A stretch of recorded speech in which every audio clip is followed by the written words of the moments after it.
your children, but also to cover topics that you might just be new to and you just don't realize the depth that you can help your child. I really wanted to talk about brain trauma. Brain trauma happens many different ways. It can happen during utero, due to genetics, or you can have a stroke in utero. But brain trauma can also happen a lot during a premature birth. Why? Because the force of gravity, in a sense, is just too much for the system, and you get a brain bleed. There are tumors as well, there's cancers, there's different ways. But what I want to discuss is brain trauma and movement. If I have a part of my body that passes away, let's say my appendix gets infected, right? Any part that's not in spinal fluid, if it starts to die, it needs to be removed from your body, right? That's why people lose toes with diabetes or things like that come into effect. We get frostbite. We cannot handle death in our bodies except in spinal fluid.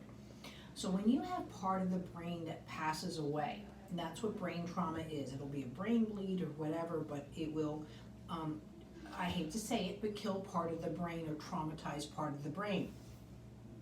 Someone doesn't go in there and take it out. Now, that does happen, obviously, in some cases. We don't want a brain tumor to turn into, let's say, cancer or encompass where the child can't survive or the person can't survive. When my brain moves, now we're a lot of us are familiar with the spinal pulse, let's say, but the brain itself, the matter, when I move, very similar to liquid. So the brain is encapsulated in spinal fluid. So when I go like this, right, my brain can move within this fluid, and then it's not until, let's say, concussion, that's another way of getting a brain trauma, a seizure hits. And you can see how violent it can be. But it's encapsulated. Now let's say you've had trauma. The trauma now wants to fall or succumb to gravity. So you have the living brain, let's say, and it starts to organize around the heavier part or the mass that is it happened. So what you'll start to see, let's say in infants, is that's when you come to me because let's say your child doesn't have head control. What is happening actually is the weight of the trauma, right, is sometimes just too much for the child. So that's more what you're seeing. You and I now, we can move our head and straighten it and move it around and do all of these things, right? But a baby or an infant will come, that comes from the pelvis, right? We grow. Just like a plant, that's how we start to reach for something. Just like, a plant reaching for the sun. Same biology that works with it.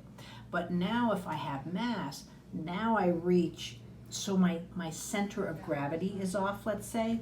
My organization for movement is off.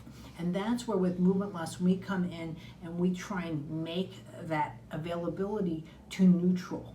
Right now I'm doing a course on scoliosis that'll be up in about 2 weeks, again around these principles that when I have a scoliosis, let's say, again, it might be the mass here is just too much, and now my vertebrae have to support this. And that's my system's neutral rather than being here, right? I can also have, again, a brain trauma that might affect my vision. So now my right eye is in, let's say, because I have pressure on my brain or a circuit that's off or the optic nerve damage. Right? So again, my neutral might be off just based off of my vision. Everything that happens to your body will affect movement, but learning how to help the way movement has been affected to you and to work around that and offer new possibilities versus succumbing to those movements, that's what we're here to offer. I hope this helps you understand brain trauma a little bit better and how to work with it with your child. Thanks.